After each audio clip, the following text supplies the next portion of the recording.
जय जय श्री सीताराम, जय श्री बालाजी महाराज। प्रिय भक्तों, आप सभी को मेरा सादर नमस्कार।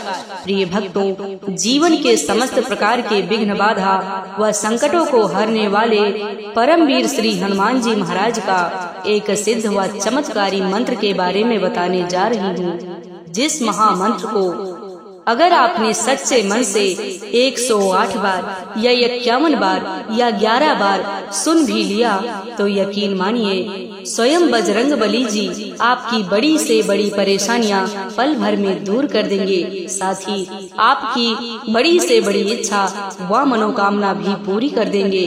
प्रिय भक्तों, आपको बता दें, प्रभु श्री हनुमान जी महाराज का यह सिद्ध व चमत्कारी मंत्र इतना प्रभावशाली है व शक्तिशाली है कि कोई भी भक्त स्त्री हो या पुरुष प्रभु श्री हनुमान जी महाराज का ध्यान करके यह महामंत्र सुनता है तो उसके जीवन की बड़ी से बड़ी विघ्न बाधा व परेशानियां हमेशा के लिए समाप्त हो जाती है। साथ ही भक्त की बड़ी से बड़ी इच्छा व मनोकामना भी पूरी हो जाती है। प्रिय भक्तों, प्रभु श्री हनुमान जी महाराज का यह मंत्र सुनने से पहले आप सभी भक्तों से छोटा सा निवेदन है कि यदि आप चैनल पर नए होइएगा तो चैनल को सब्सक्राइब करके कमेंट में जय श्री राम जय बालाजी महाराज लिखकर अपनी हाजिरी अवश्य लगा दीजिएगा। प्रिय भक्तों, आपको बता दें, यह मंत्र जब भी सुने तो पूरा सुनने का प्रयास करें, आधा अधूरा न सुने, अन्यथा आपको इस कोई लाभ नहीं मिलेगा। प्रिय भक्तों, अगर आप इस महामंत्र को 108 बार या 51 बार या 21 बार या 11 ही बार निश्चित रूप से सुनते हैं तो निश्चय ही आपको प्रभाव दिखने लगेगा और आपको जीवन से समस्त प्रकार की विघ्न बाधा व संकटों का अंत होगा। साथ ही आपकी बड़ी से बड़ी इच्छा व मनोकामना भी पूरी होगी। साथियों, मित्रों, भक्तों, यह महामंत्र पूरा सुनने का प्रयास करें। मंत्र है: श्री रामदूतम महावीरम महासत्व महत्करम महाकष्ट विनाशाय सस्मरामि कपीश्वरम। श्री रामदूतम महावीरम महासत्व महत्करम महाकष्ट विनाशाय सस्मरामि कपीश्वरम। श्री रामदूतम महावीरम महासत्व महत्करम महाकष्ट विनाशाय सस्मरामि कपीश्वरम। श्री रामदूतम महावीरम महासत्व महत्करम महाकष्ट विनाशाय सस्मरामि कपीश्वरम। श्री रामदूतम महावीरम महासत्व महत्करम महाकष्ट विनाशाय सस्मरामि कपीश्वरम। श्री रामदूतम महावीरम महासत्व महत्करम महाकष्ट विनाशाय सस्मरामि कपीश्वरम। श्री रामदूतम महावीरम महासत्व महत्करम महाकष्ट विनाशाय सस्मरामि कपीश्वरम। श्री रामदूतम महावीरम महासत्व महत्करम महाकष्ट विनाशाय सस्मरामि कपीश्वरम। श्री रामदूतम महावीरम महासत्व महत्करम महाकष्ट विनाशाय सस्मरामि कपीश्वरम। श्री रामदूतम महावीरम महासत्व महत्करम महाकष्ट विनाशाय सस्मरामि कपीश्वरम। श्री रामदूतम महावीरम महासत्व महत्करम महाकष्ट विनाशाय सस्मरामि कपीश्वरम। श्री रामदूतम महावीरम महासत्व महत्करम महाकष्ट विनाशाय सस्मरामि कपीश्वरम। श्री रामदूतम महावीरम महासत्व महत्करम महाकष्ट विनाशाय सस्मरामि कपीश्वरम। श्री रामदूतम महावीरम महासत्व महत्करम महाकष्ट विनाशाय सस्मरामि कपीश्वरम। श्री रामदूतम महावीरम महासत्व महत्करम महाकष्ट विनाशाय सस्मरामि कपीश्वरम। श्री रामदूतम महावीरम महासत्व महत्करम महाकष्ट विनाशाय सस्मरामि कपीश्वरम। श्री रामदूतम महावीरम महासत्व महत्करम महाकष्ट विनाशाय सस्मरामि कपीश्वरम। श्री रामदूतम महावीरम महासत्व महत्करम महाकष्ट विनाशाय सस्मरामि कपीश्वरम। श्री रामदूतम महावीरम महासत्व महत्करम महाकष्ट विनाशाय सस्मरामि कपीश्वरम। श्री रामदूतम महावीरम महासत्व महत्करम महाकष्ट विनाशाय सस्मरामि कपीश्वरम। श्री रामदूतम महावीरम महासत्व महत्करम महाकष्ट विनाशाय सस्मरामि कपीश्वरम।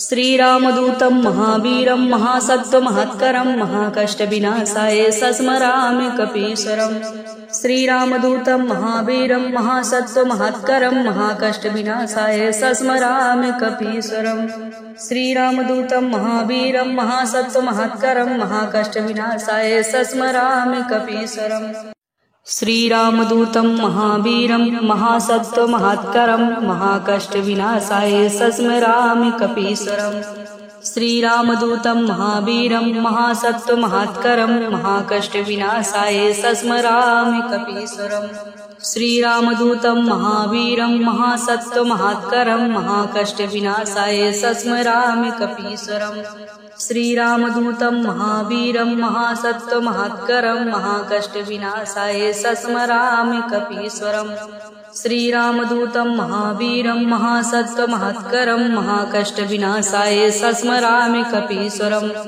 श्रीरामदूतं महावीरं महासत्त्वमहत्करं महाकष्टविनाशाय सस्मरामि कपीश्वरम् श्रीरामदूतं महावीरं महासत्त्वमहत्करं महाकष्टविनाशाय सस्मरामि कपीश्वरम् श्रीरामदूतं महावीरं महासत्त्वमहत्करं महाकष्टविनाशाय सस्मरामि कपीश्वरम् श्रीरामदूतं महावीरं महासत्त्वमहत्करं महाकष्टविनाशाय सस्मरामि कपीश्वरम् श्रीरामदूतं महावीरं महासत्त्वमहत्करं महाकष्टविनाशाय सस्मरामि कपीश्वरम् श्रीरामदूतं महावीरं महासत्त्वमहत्करं महाकष्टविनाशाय सस्मरामि कपीश्वरम् श्रीरामदूतं महावीरं महासत्त्वमहत्करं महाकष्टविनाशाय सस्मरामि कपीश्वरम् श्रीरामदूतं महावीरं महासत्त्वमहत्करं महाकष्टविनाशाय सस्मरामि कपीश्वरम्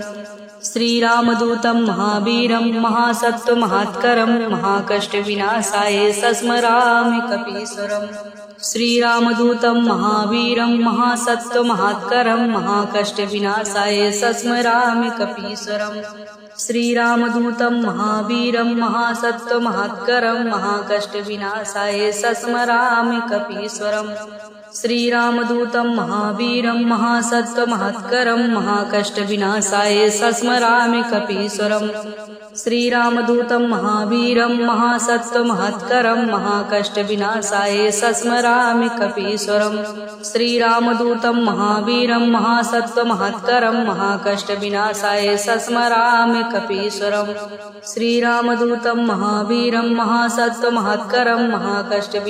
श्रीरामदूतं महावीरं महासत्त्वमहत्करं महाकष्टविनाशाय सस्मरामि कपीश्वरम् श्रीरामदूतं महावीरं महासत्त्वमहत्करं महाकष्टविनाशाय सस्मरामि कपीश्वरम् श्रीरामदूतं महावीरं महासत्त्वमहत्करं महाकष्टविनाशाय सस्मरामि कपीश्वरम् श्रीरामदूतं महावीरं महासत्त्वमहत्करं महाकष्टविनाशाय सस्मरामि कपीश्वरम् श्रीरामदूतं महावीरं महासत्त्वमहत्करं महाकष्टविनाशाय सस्मरामि कपीश्वरम् श्रीरामदूतं महावीरं महासत्त्वमहत्करं महाकष्टविनाशाय सस्मरामि कपीश्वरम् श्रीरामदूतं महावीरं महासत्त्वमहत्करं महाकष्टविनाशाय सस्मरामि कपीश्वरम् श्रीरामदूतं महावीरं महासत्त्वमहत्करं महाकष्टविनाशाय सस्मरामि कपीश्वरम् श्रीरामदूतं महावीरं महासत्त्वमहत्करं महाकष्टविनाशाय सस्मरामि कपीश्वरम्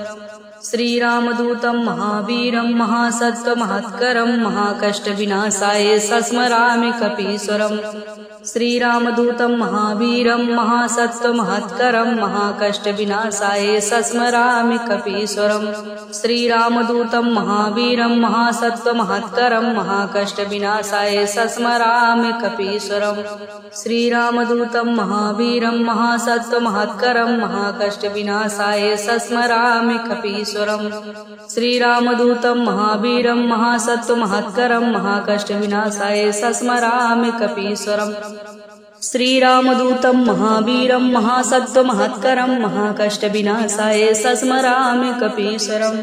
श्रीरामदूतं महावीरं महासत्त्वमहत्करं महाकष्टविनाशाय सस्मरामि कपीश्वरम्। श्रीरामदूतं महावीरं महासत्त्वमहत्करं महाकष्टविनाशाय सस्मरामि कपीश्वरम्।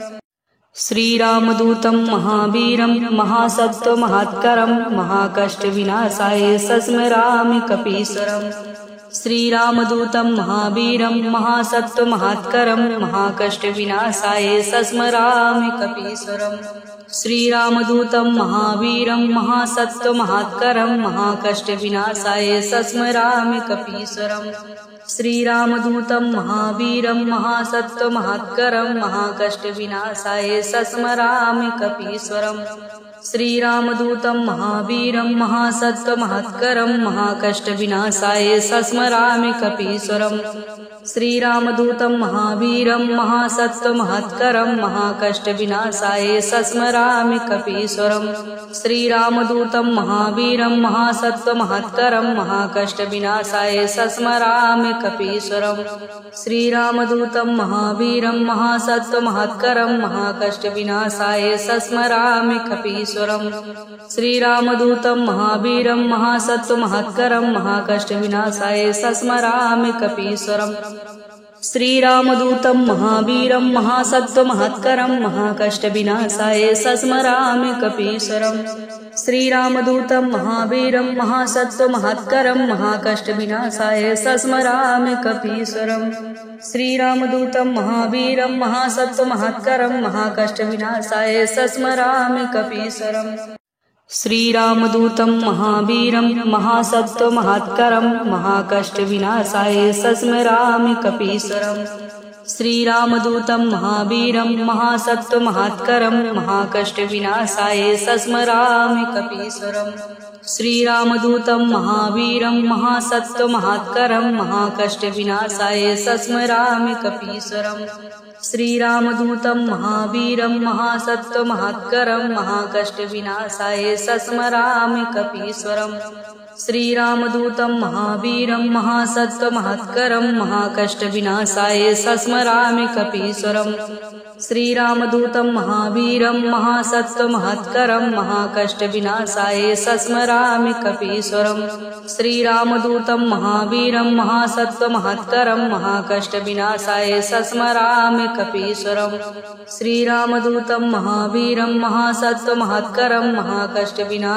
सस्मरामि कपीश्वरम्। श्रीरामदूतं महावीरं महासत्त्वमहत्करं महाकष्टविनाशाय सस्मरामि कपीश्वरम्। श्रीरामदूतं महावीरं महासत्त्वमहत्करं महाकष्टविनाशाय सस्मरामि कपीश्वरम्। श्रीरामदूतं महावीरं महासत्त्वमहत्करं महाकष्टविनाशाय सस्मरामि कपीश्वरम्। श्रीरामदूतं महावीरं महासत्त्वमहत्करं महाकष्टविनाशाय सस्मरामि कपीश्वरम्। श्रीरामदूतं महावीरं महासत्त्वमहत्करं महाकष्टविनाशाय सस्मरामि कपीश्वरम्। श्रीरामदूतं महावीरं महासत्त्वमहत्करं महाकष्टविनाशाय सस्मरामि कपीश्वरम्। श्रीरामदूतं महावीरं महासत्त्वमहत्करं महाकष्टविनाशाय सस्मरामि कपीश्वरम्। श्रीरामदूतं महावीरं महासत्त्वमहत्करं महाकष्टविनाशाय सस्मरामि कपीश्वरम्। श्रीरामदूतं महावीरं महासत्त्वमहत्करं महाकष्टविनाशाय सस्मरामि कपीश्वरम्। श्रीरामदूतं महावीरं महासत्त्वमहत्करं महाकष्टविनाशाय सस्मरामि कपीश्वरम्। श्रीरामदूतं महावीरं महासत्त्वमहत्करं महाकष्टविनाशाय सस्मरामि कपीश्वरम्। श्रीरामदूतं महावीरं महासत्त्वमहत्करं महाकष्टविनाशाय सस्मरामि कपीश्वरम्। श्रीरामदूतं महावीरं महासत्त्वमहत्करं महाकष्टविनाशाय सस्मरामि कपीश्वरम्।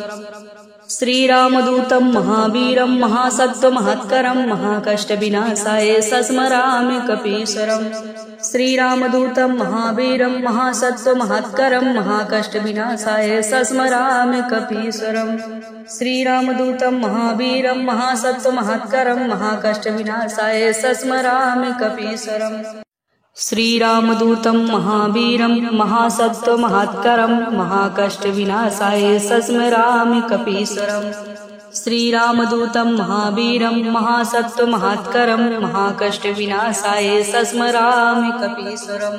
श्रीरामदूतं महावीरं महासत्त्वमहत्करं महाकष्टविनाशाय सस्मरामि कपीश्वरम्। श्रीरामदूतं महावीरं महासत्त्वमहत्करं महाकष्टविनाशाय सस्मरामि कपीश्वरम्। श्रीरामदूतं महावीरं महासत्त्वमहत्करं महाकष्टविनाशाय सस्मरामि कपीश्वरम्। श्रीरामदूतं महावीरं महासत्त्वमहत्करं महाकष्टविनाशाय सस्मरामि कपीश्वरम्। श्रीरामदूतं महावीरं महासत्त्वमहत्करं महाकष्टविनाशाय सस्मरामि कपीश्वरम्। श्रीरामदूतं महावीरं महासत्त्वमहत्करं महाकष्टविनाशाय सस्मरामि कपीश्वरम्। श्रीरामदूतं महावीरं महासत्त्वमहत्करं महाकष्टविनाशाय सस्मरामि कपीश्वरम्। श्रीरामदूतं महावीरं महासत्त्वमहत्करं महाकष्टविनाशाय सस्मरामि कपीश्वरम्। श्रीरामदूतं महावीरं महासत्त्वमहत्करं महाकष्टविनाशाय सस्मरामि कपीश्वरम्। श्रीरामदूतं महावीरं महासत्त्वमहत्करं महाकष्टविनाशाय सस्मरामि कपीश्वरम्। श्रीरामदूतं महावीरं महासत्त्वमहत्करं महाकष्टविनाशाय सस्मरामि कपीश्वरम्। श्रीरामदूतं महावीरं महासत्त्वमहत्करं महाकष्टविनाशाय सस्मरामि कपीश्वरम्। श्रीरामदूतं महावीरं महासत्त्वमहत्करं महाकष्टविनाशाय सस्मरामि कपीश्वरम्। श्रीरामदूतं महावीरं महासत्त्वमहत्करं महाकष्टविनाशाय सस्मरामि कपीश्वरम्। श्रीरामदूतं महावीरं महासत्त्वमहत्करं महाकष्टविनाशाय सस्मरामि कपीश्वरम्। श्रीरामदूतं महावीरं महासत्त्वमहत्करं महाकष्टविनाशाय सस्मरामि कपीश्वरम्। श्रीरामदूतं महावीरं महासत्त्वमहत्करं महाकष्टविनाशाय सस्मरामि कपीश्वरम्। श्रीरामदूतं महावीरं महासत्त्वमहत्करं महाकष्टविनाशाय सस्मरामि कपीश्वरम्। श्रीरामदूतं महावीरं महासत्त्वमहत्करं महाकष्टविनाशाय सस्मरामि कपीश्वरम्। श्रीरामदूतं महावीरं महासत्त्वमहत्करं महाकष्टविनाशाय सस्मरामि कपीश्वरम्। श्रीरामदूतं महावीरं महासत्त्वमहत्करं महाकष्टविनाशाय सस्मरामि कपीश्वरम्। श्रीरामदूतं महावीरं महासत्त्वमहत्करं महाकष्टविनाशाय सस्मरामि कपीश्वरम्। श्रीरामदूतं महावीरं महासत्त्वमहत्करं महाकष्टविनाशाय सस्मरामि कपीश्वरम्। श्रीरामदूतं महावीरं महासत्त्वमहत्करं महाकष्टविनाशाय सस्मरामि कपीश्वरम्। श्रीरामदूतं महावीरं महासत्त्वमहत्करं महाकष्टविनाशाय सस्मरामि कपीश्वरम्। श्रीरामदूतं महावीरं महासत्त्वमहत्करं महाकष्टविनाशाय सस्मरामि कपीश्वरम्। श्रीरामदूतं महावीरं महासत्त्वमहत्करं महाकष्टविनाशाय सस्मरामि कपीश्वरम्। श्रीरामदूतं महावीरं महासत्त्वमहत्करं महाकष्टविनाशाय सस्मरामि कपीश्वरम्। श्रीरामदूतं महावीरं महासत्त्वमहत्करं महाकष्टविनाशाय सस्मरामि कपीश्वरम्। श्रीरामदूतं महावीरं महासत्त्वमहत्करं महाकष्टविनाशाय सस्मरामि कपीश्वरम्।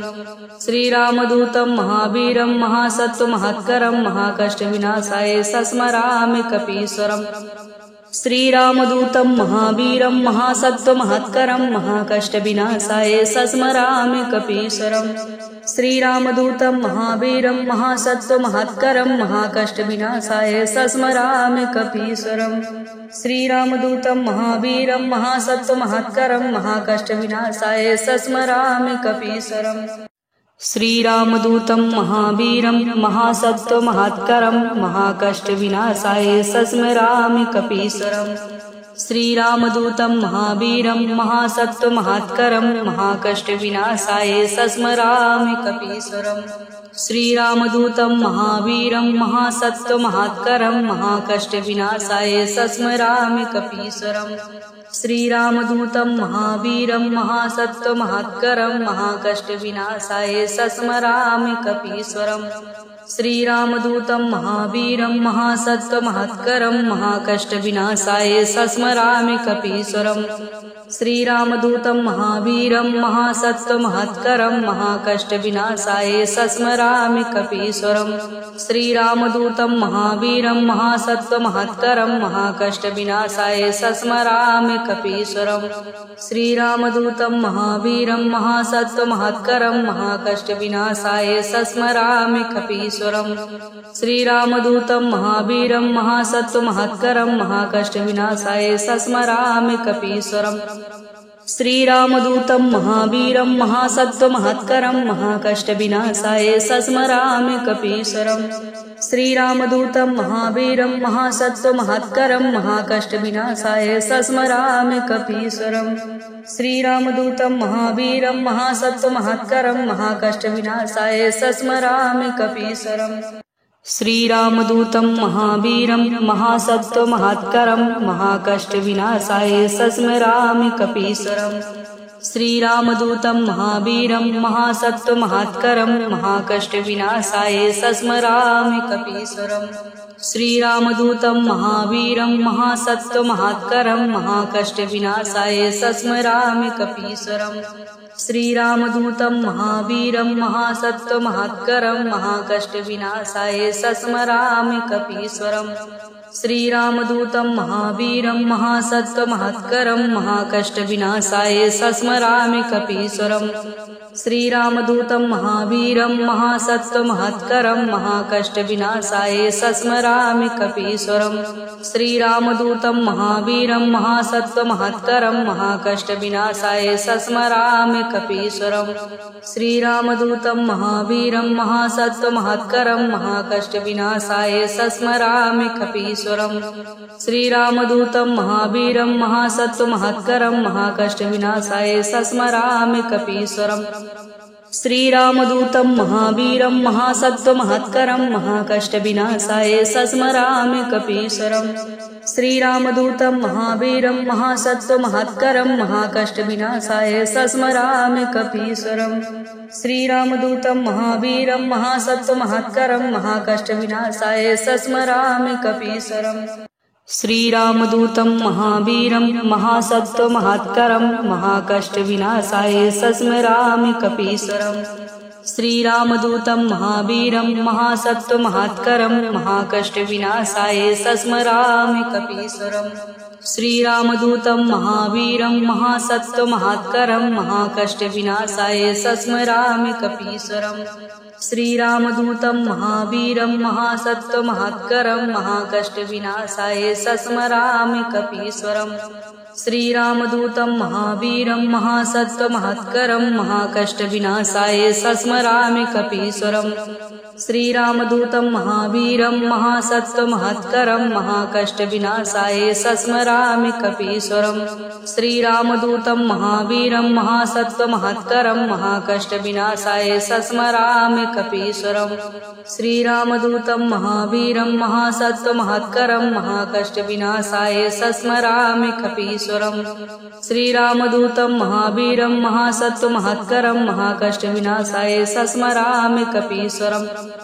श्रीरामदूतं महावीरं महासत्त्वमहत्करं महाकष्टविनाशाय सस्मरामि कपीश्वरम् श्रीरामदूतं महावीरं महासत्त्वमहत्करं महाकष्टविनाशाय सस्मरामि कपीश्वरम् श्रीरामदूतं महावीरं महासत्त्वमहत्करं महाकष्टविनाशाय सस्मरामि कपीश्वरम् श्रीरामदूतं महावीरं महासत्त्वमहत्करं महाकष्टविनाशाय सस्मरामि कपीश्वरम् श्रीरामदूतं महावीरं महासत्त्वमहत्करं महाकष्टविनाशाय सस्मरामि कपीश्वरम् श्रीरामदूतं महावीरं महासत्त्वमहत्करं महाकष्टविनाशाय सस्मरामि कपीश्वरम् श्रीरामदूतं महावीरं महासत्त्वमहत्करं महाकष्टविनाशाय सस्मरामि कपीश्वरम् श्रीरामदूतं महावीरं महासत्त्वमहत्करं महाकष्टविनाशाय सस्मरामि कपीश्वरम् श्रीरामदूतं महावीरं महासत्त्वमहत्करं महाकष्टविनाशाय सस्मरामि कपीश्वरम् श्रीरामदूतं महावीरं महासत्त्वमहत्करं महाकष्टविनाशाय सस्मरामि कपीश्वरम् श्रीरामदूतं महावीरं महासत्त्वमहत्करं महाकष्टविनाशाय सस्मरामि कपीश्वरम् श्रीरामदूतं महावीरं महासत्त्वमहत्करं महाकष्टविनाशाय सस्मरामि कपीश्वरम् श्रीरामदूतं महावीरं महासत्त्वमहत्करं महाकष्टविनाशाय सस्मरामि कपीश्वरम् श्रीरामदूतं महावीरं महासत्त्वमहत्करं महाकष्टविनाशाय सस्मरामि कपीश्वरम् श्रीरामदूतं महावीरं महासत्त्वमहत्करं महाकष्टविनाशाय सस्मरामि कपीश्वरम् श्रीरामदूतं महावीरं महासत्त्वमहत्करं महाकष्टविनाशाय सस्मरामि कपीश्वरम्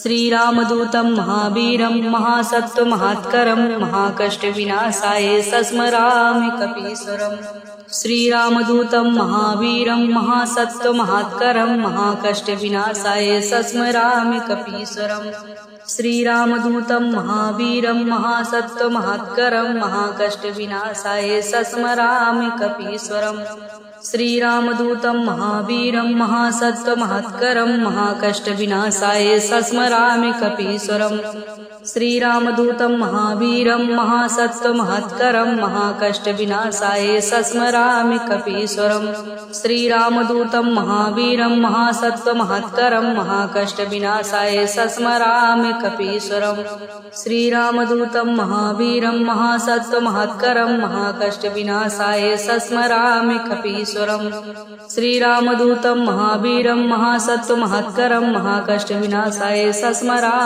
कपीश्वरम् श्रीरामदूतं महावीरं महासत्त्वमहत्करं महाकष्टविनाशाय सस्मरामि कपीश्वरम् श्रीरामदूतं महावीरं महासत्त्वमहत्करं महाकष्टविनाशाय सस्मरामि कपीश्वरम् श्रीरामदूतं महावीरं महासत्त्वमहत्करं महाकष्टविनाशाय सस्मरामि कपीश्वरम् श्रीरामदूतं महावीरं महासत्त्वमहत्करं महाकष्टविनाशाय सस्मरामि कपीश्वरम् श्रीरामदूतं महावीरं महासत्त्वमहत्करं महाकष्टविनाशाय सस्मरामि कपीश्वरम् श्रीरामदूतं महावीरं महासत्त्वमहत्करं महाकष्टविनाशाय सस्मरामि कपीश्वरम् श्रीरामदूतं महावीरं महासत्त्वमहत्करं महाकष्टविनाशाय सस्मरामि कपीश्वरम् श्रीरामदूतं महावीरं महासत्त्वमहत्करं महाकष्टविनाशाय सस्मरामि कपीश्वरम् श्रीरामदूतं महावीरं महासत्त्वमहत्करं महाकष्टविनाशाय सस्मरामि कपीश्वरम् श्रीरामदूतं महावीरं महासत्त्वमहत्करं महाकष्टविनाशाय सस्मरामि कपीश्वरम् श्रीरामदूतं महावीरं महासत्त्वमहत्करं महाकष्टविनाशाय सस्मरामि कपीश्वरम् श्रीरामदूतं महावीरं महासत्त्वमहत्करं महाकष्टविनाशाय सस्मरामि कपीश्वरम् श्रीरामदूतं महावीरं महासत्त्वमहत्करं महाकष्टविनाशाय सस्मरामि कपीश्वरम् श्रीरामदूतं महावीरं महासत्त्वमहत्करं महाकष्टविनाशाय सस्मरामि कपीश्वरम् श्रीरामदूतं महावीरं महासत्त्वमहत्करं महाकष्टविनाशाय सस्मरामि कपीश्वरम् श्रीरामदूतं महावीरं महासत्त्वमहत्करं महाकष्टविनाशाय सस्मरामि कपीश्वरम् श्रीरामदूतं महावीरं महासत्त्वमहत्करं महाकष्टविनाशाय सस्मरामि कपीश्वरम् श्रीरामदूतं महावीरं महासत्त्वमहत्करं महाकष्टविनाशाय सस्मरामि कपीश्वरम् श्रीरामदूतं महावीरं महासत्त्वमहत्करं महाकष्टविनाशाय सस्मरामि कपीश्वरम् श्रीरामदूतं महावीरं महासत्त्वमहत्करं महाकष्टविनाशाय सस्मरामि कपीश्वरम् श्रीरामदूतं महावीरं महासत्त्वमहत्करं